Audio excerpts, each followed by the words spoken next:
आज 11 अप्रैल 2020 है। वैशाख मास चल रहा है, कृष्ण पक्ष है, तिथि चतुर्दशी है, वार शनिवार है और विक्रम संवत 2077 है। प्रमादी नाम का संवत्सर चल रहा है। शक संवत 1942 है। सूर्य उत्तरायण के अंदर है। बसंत ऋतु चल रही है। मुस्लिम तारीख 17 है और सावन माह चल रहा है। हिजरी सन 1441 है। चतुर्थी तिथि 7:02 तक है। उसके उपरांत पंचमी तिथि आरंभ हो जाएगी। नक्षत्र अनुराधा रात्रि में 8:11 तक है। उसके उपरांत ज्येष्ठा नक्षत्र आरंभ हो जाएगा। योग व्यतिपात रात्रि में 11:19 तक है। उसके उपरांत वरियान योग आरंभ हो जाएगा। करण भव दिन में 8:17 तक है। उसके उपरांत पालव करण आरंभ हो जाएगा। सूर्योदय जयपुर में 6:11 पर, सूर्यास्त 6:45 पर है।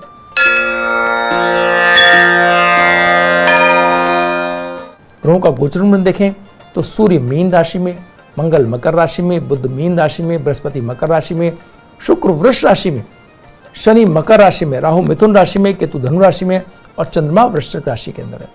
चंद्रोदय जयपुर में रात्रि में 10:34 पर हो रहा है और व्यतिपात पुण्य आज है, ईस्टर सैटरडे है आज।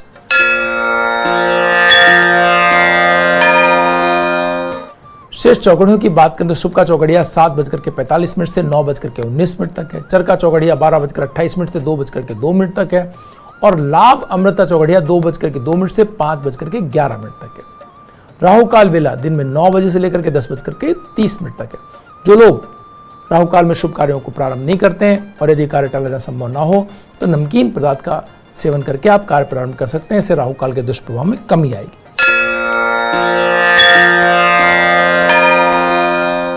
आइए बात करते हैं आज के दिन के मूड की। आज चंद्रमा वृश्चिक राशि में, वृश्चिक राशि का चंद्रमा मतलब मंगल की राशि के अंदर और मंगल शनि के राशि के अंदर। शनि अपनी स्वयं राशि में, बृहस्पति भी शनि की राशि में। पूरी स्थिति शनि और मंगल और बृहस्पति ये सब एक ही बात की तरफ इशारा कर रहे थे और आज चंद्रमा भी वहीं आ गया कि अगर कोई नकारात्मकता मन में लिए कार्य कर रहा है तो उसके बहुत परिणाम ठीक नहीं आ सकते। तो कहीं भी नकारात्मकता अगर है तो उससे जूझना पड़ सकता है। जो भी लोग निराश या तनाव के अंदर हैं उन्हें संभालने की आवश्यकता महसूस होगी। उन्हें ज़्यादा भावनात्मक उसमें नहीं आने देना है। उनको बहुत समझदारी से उनके साथ डील करना है। ज़्यादा निराशा या ज़्यादा उत्साह के अंदर कोई कार्य ना कर बैठे, इस बात का ख्याल रखना है। तो ये सारा दिन चंद्रमा की वृश्चिक राशि में उन्हें उत्साह या निराशा को संभालने में गुजर सकता है। परिवार में भी जो लोग ज़्यादा उत्साही या ज़्यादा निराशावादी हैं उनको सुबह से ही टास्क दिया सकता है। उनके लिए एक अच्छा नाश्ता बनाया जा सकता है जिसमें मीठा शामिल हो। कोई चावल से बने हुआ मीठा पदार्थ बनाया सकता है जिससे उनकी भावनात्मक जो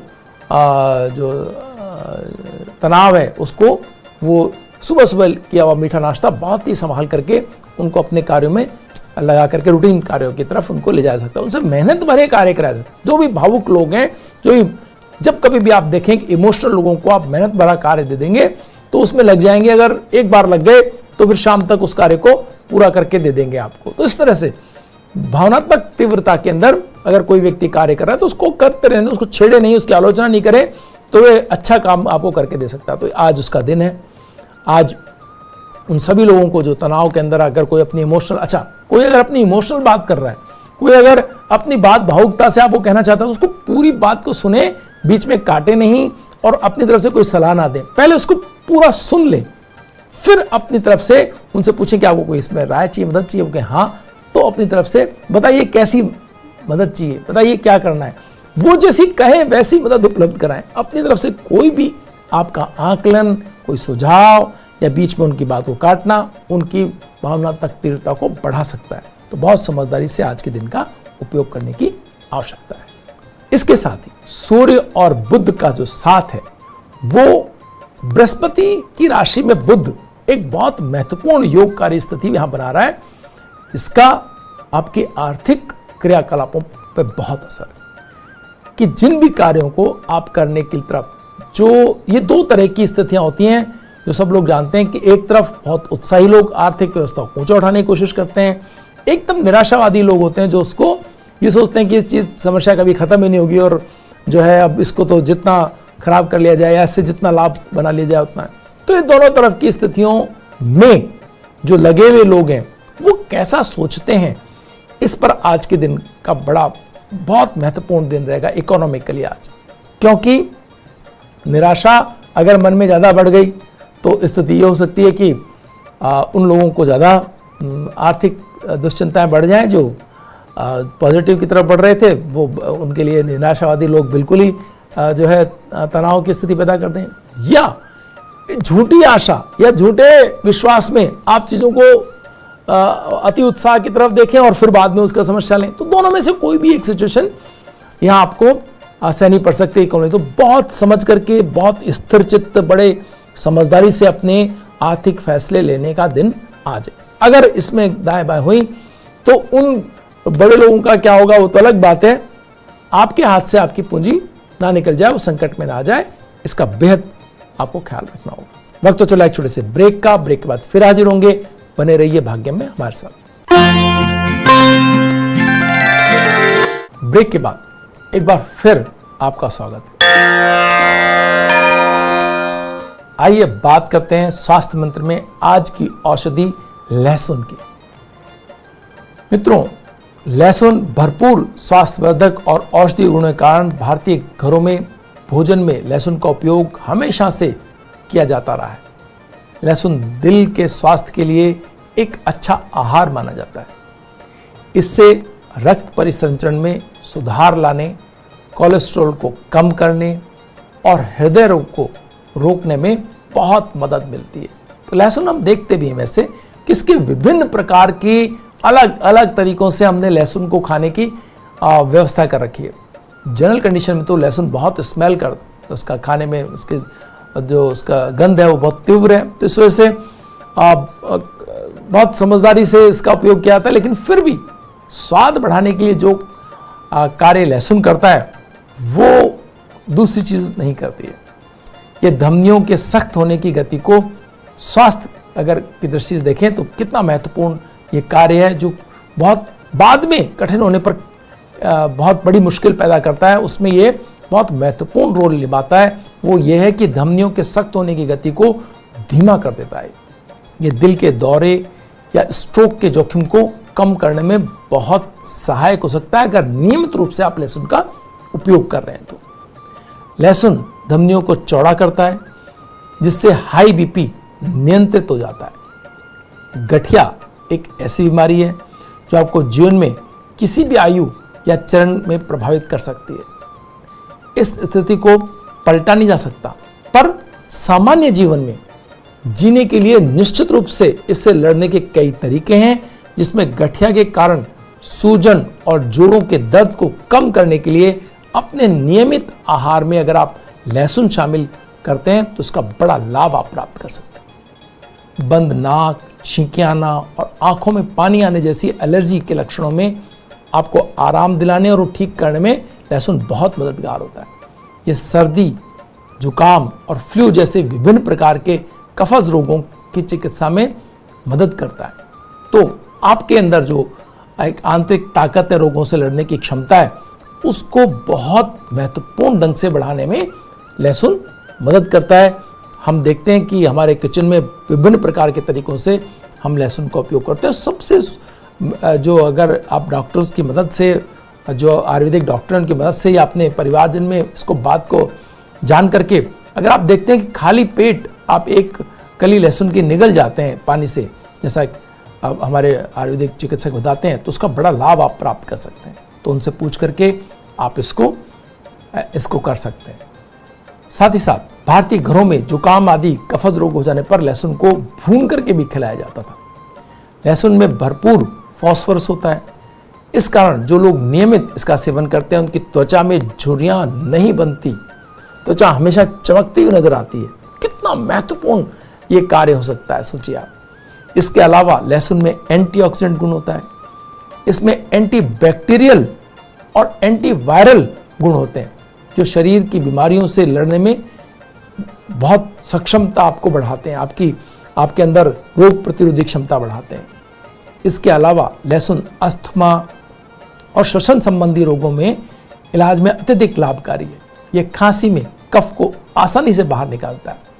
लहसुन पाचन शक्ति को बढ़ाने के लिए, पेट के कार्यों में को नियंत्रित करता है। पाचन तंत्र के लिए सबसे फायदेमंद खाद्य पदार्थों में अगर कोई सबसे ऊंची इसकी वरीयता है तो वो लहसुन है। यह पाचन रस के स्राव को बढ़ाता है। लहसुन लीवर को विषाक्त पदार्थों से छुटकारा दिलाने के लिए उत्तेजित करता है और साथ ही लीवर को नुकसान पहुंचाने से भी बचाता है। इस वक्त थोड़ा वक्त सर्दी का बचा हुआ है। इस मौसम में लहसुन का नियमित सेवन किया जा सकता है। यह प्रकृति में उष्ण होता है, इसलिए अत्यधिक मात्रा में सेवन इसका नहीं करना चाहिए। तो आप थोड़ा लहसुन एक आध कली से अगर आप अपने भोजन में शामिल करते हैं तो इसका आनंद अभी भी ले सकते हैं, अपनी रोग प्रतिरोधी क्षमता बढ़ा सकते हैं। लेकिन गर्मी होने पर इसका कम सेवन या बिल्कुल सेवन बंद कर देना बताया जाता है।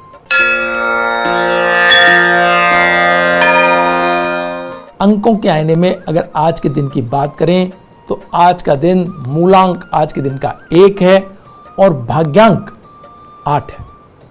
इसके मायने क्या है? इसके मायने ये हैं कि आज सूर्य और शनि दोनों का दिन है।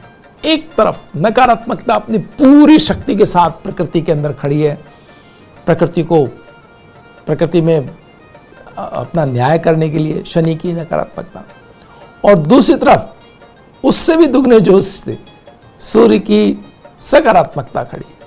ये दोनों आमने सामने और दोनों अपने अपने कार्यों के प्रति पूरी तरह सजगता और पूरी निश्चय और दृढ़ता के साथ एक दूसरे के आमने सामने। मित्रों, जब भी ऐसा लगता है कि सूर्य और शनि की आपसी एक नकारात्मकता और सकारात्मकता में द्वंद्व होता है तो ये मनों के ऊपर बहुत इफेक्ट डालता है। आज के दिन में हमारा मन बहुत ही इस स्थिति को पा सकता है कि चीज़ों की, सूचनाओं के किसी प्रकार की नकारात्मकता हमारे मन में आए, बातों से, परिवार में किसी कहने से, शब्दों से हमें हर प्रकार की नकारात्मकता पर विजय पानी है। साथ ही साथ जितना संभव हो सूर्य की रोशनी में हमको रहने की आवश्यकता है। अगर सूर्य के प्रकाश में हम कुछ समय गुजारते हैं तो हम पर इस नकारात्मकता का बहुत कम प्रभाव अपने ऊपर पड़ेगा। साथ ही साथ हमारी रोग प्रतिरोधी क्षमता बढ़ेगी और इसके प्रभाव से हम अपने जीवन के अंदर, अपने घर के अंदर, अपने जो कि हम अभी लगातार घर के अंदर हैं और बाहर निकलने की जो है स्थितियाँ नहीं हैं, अपने स्वास्थ्य लाभ के लिए हम सभी अपने अपने घरों के अंदर हैं, तो वहाँ सूर्य के सानिध्य में जाकर के अपनी सकारात्मक ऊर्जा को बढ़ा करके हम इसका आनंद ले सकते हैं। साथ ही साथ अपने मन की नकारात्मकता को, नकारात्मक विचार आपके अंदर है, उसको भी साइडलाइन करने की आवश्यकता है। उसको भी अपने अच्छे विचारों से, अच्छे आप पुस्तक पढ़ने से, अच्छी बातचीत के जरिए आप उस नकारात्मकता को दूर कर सकते हैं। वक्त तो चला एक ब्रेक का, ब्रेक के बाद फिर हाजिर होंगे। बने रहिए भाग्य में। आइए बात करते हैं सितारों के सितारे में बॉलीवुड अभिनेता अभिषेक बच्चन की। सदी के महानायक अमिताभ बच्चन के बेटे हैं ये। अभिषेक ने अपनी फिल्म सफर में शुरुआत रिफ्यूजी फिल्म से की थी। अभिषेक की शुरुआती कई फिल्में असफल रहीं। फिल्म सरकार राज, युवा, बंटी और बबली, गुरु में उन्होंने अपनी अभिनय क्षमता का परिचय दिया। उन्होंने बॉलीवुड की मशहूर अभिनेत्री ऐश्वर्या राय से शादी की। उन्हें फिल्म कभी अलविदा ना कहना और सरकार राज के लिए फिल्म फेयर के सहायक अभिनेता का पुरस्कार भी दिया गया। अभिषेक बच्चन खेलों के शौकीन भी है। उन्हें प्रो कबड्डी लीग की टीम जयपुर पिंक पैथर्स की फ्रेंचाइजी ली है। साथ ही वे फुटबॉल के से भी जुड़े रहे। इंडियन सुपर लीग की टीम चेन्नई FC के सह स्वामी भी वो हैं। अभिषेक ने धूम, पा, बोल बच्चन, दोस्ताना, दिल्ली 6, उमराव जान, रन जैसी फिल्मों में काम किया और सराहे गए। आइए उनकी उपलब्ध कुंडली के माध्यम से उनके व्यक्तित्व की विशेषताओं को समझने का प्रयास करते हैं।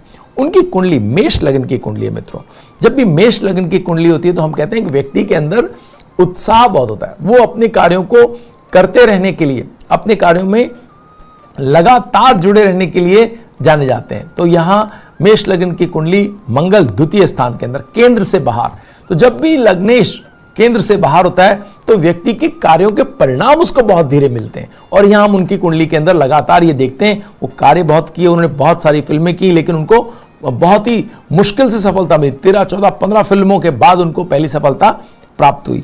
और यहां ये स्थिति उनकी कुंडली के अंदर बहुत ही आराम से देखी जा सकती है। सूर्य 10वें स्थान में शनि की राशि में, यानी कि एक ऐसा व्यक्ति जिसके पास में ऊर्जा तो है, ऊर्जा वो अपने हर कार्यों में लगाते हैं, लेकिन उनके परिणामों की अगर बात की जाए तो परिणाम जहां से आते हैं वो भाग्य स्थान का स्वामी बृहस्पति 12वें स्थान में चला गया। मित्रों, जब भी आपका भाग्येश 12वें स्थान में होता है तो आपके परिणाम ईश्वर के अधीन चले जाते हैं। यानी आप काम तो आप कर रहे हैं, मेहनत तो आप कर रहे हैं, लेकिन कोई जरूरी नहीं है कि आपको उनके परिणाम वैसे मिले जैसे आप चाहते हैं। आप सोच रहे हैं कि एक चीज अब की बार बहुत बेहतर होने जा रही है, लेकिन उसमें कहीं ना कहीं कुछ ऐसी अड़चन या ऐसी कोई समस्या आती है कि जिससे उसके परिणाम डिले होते चले जाते हैं, या उनमें कोई सहायक खड़े हो जाते हैं कि ये हमने भी किया है कार्य तो इसका हमको भी इसमें कुछ ना कुछ लाभ मिले। तो ये एक बहुत महत्वपूर्ण स्थिति इस कुंडली के अंदर है। एक बहुत महत्वपूर्ण बात इस कुंडली की मित्रों, वो है शनि का 4थे स्थान में होना। ये एक ऐसा कर्क राशि का शनि, वो भी 4थे स्थान के अंदर, ये तय तौर पर एक ऐसे व्यक्ति की कुंडली, अगर ये राजनेता होते तो हम कह सकते हैं कुंडली निश्चय ही राजनीति में एक सफल व्यक्ति कुंडली है। हो सकता है कि आने वाले समय के अंदर अभिषेक बच्चन राजनीति के अंदर अपना भाग्य आजमाएं और वहां बड़ी सफलता पाते हुए वो देखें। सबसे महत्वपूर्ण बात यहां पर चंद्रमा और बृहस्पति के साथ होने की है। मित्रों, कुंडली में कहीं भी चंद्रमा और बृहस्पति अगर साथ होते हैं तो व्यक्ति निश्चित धनवान होता है। और वो हम देख ही रहे हैं कि इनके माता पिता और इनके दादाजी सबने अच्छा धन कमाया, और ये एक बहुत ही कंफर्टेबल सिचुएशन के अंदर है। अगर कोई बहुत ज़्यादा उलटफेर ये अपने जीवन के अंदर किन्हीं कारणों से अपनी आर्थिक स्थितियों को नहीं कर लेते हैं, तो एक और महत्वपूर्ण बात जो हम लगातार कहते रहे, शुक्र और बुध का साथ होना। शुक्र और बुध का साथ होना इनकी आवाज़ को, आज एक ऐसा, जब शनि केंद्र स्थान में होता है तो थोड़ा डिले हो जाती है सफलता आने में, लेकिन आप देखेंगे कि 52 वर्ष के, ऐसा कहते हैं कि 42 वर्ष के बाद ये व्यक्ति बहुत तेजी से सफलता पाते हैं और 52 वर्ष के बाद एक आइकॉन के रूप में पहचाने जाते हैं। तो स्थिति ज़्यादा दूर नहीं है अभिषेक बच्चन जी की कुंडली में। आप देखेंगे आने वाले समय के अंदर इनको काफ़ी ऊंचाई मिलती हुई आप पाएंगे। लेकिन जो सबसे महत्वपूर्ण बात इस कुंडली के लिए कही जाती है मित्रों, वो ये, लोग कहते हैं कि इनका विवाह इनके जीवन में टर्निंग पॉइंट रहा, कि एक नॉन मांगलिक व्यक्ति से इन्होंने, ये खुद है और इनका विवाह एक मांगलिक कन्या से हुआ। तो ये एक ऐसी स्थिति बनती है जो अलग अलग सेगमेंट के अंदर व्यक्ति को प्रभावित करती है। कुछ लोगों को स्वास्थ्य में, कुछ लोगों को आर्थिक स्थिति में, कुछ लोगों को मानसिक तनाव के तौर पर। लेकिन यहाँ हम देख रहे हैं कि एक आर्थिक चिंता के रूप में हम अगर बहुत इनके फिल्मों से लगातार इनकी कमी होते जाना या बड़ी सफलता इनको नहीं मिलना, इस रूप में हम देखते हैं। और विवाह से पहले इनके पास काफ़ी फिल्में और काफ़ी काम और काफ़ी सफलताएं थी। तो ये एक ऐसी स्थिति को दर्शाता है। लोग इसके बारे में बड़ी चर्चा करते हैं, लेकिन हम यहाँ ये कहना चाहेंगे कि आने वाले दिनों में आप देखेंगे कि अभिषेक बच्चन इस देश के बड़े सितारे के रूप में आप पाएंगे। एक ऐसी स्थिति पाएंगे कि ये व्यक्ति सारी चीज़ों के ऊपर आप एक हर तरह की सफलता इनको मिलती हुई दिखाई देगी। तो ये यहाँ जो सूर्य 10वें स्थान के अंदर और शनि से दृष्ट है, इसका एक प्रभाव जब इनके जीवन में आएगा जिस दिन, उस दिन ये कुंडली जब अपने भाग्य के उसमें से बाहर आएगी तो इतने बड़े व्यक्तित्व के रूप में हम इनको सफल होते हुए देखेंगे जिसकी मिसाल मिलना मुश्किल होगा। और साथ ही साथ इनके जो जिस भी बिजनेस के अंदर, जिस भी कार्य के अंदर, जिस भी चीज़ को ये काम में लेंगे, हाथ लगाएंगे, वो चीज़ें बड़ी होती चली जाएंगी। यहाँ चंद्रमा और बृहस्पति की स्थिति इसको बहुत पुरजोर तरीके से रेखांकित करती है। भाग्य में आज इतना ही, कल फिर हाजिर होंगे नई जानकारी के साथ। तब तक के लिए नमस्कार।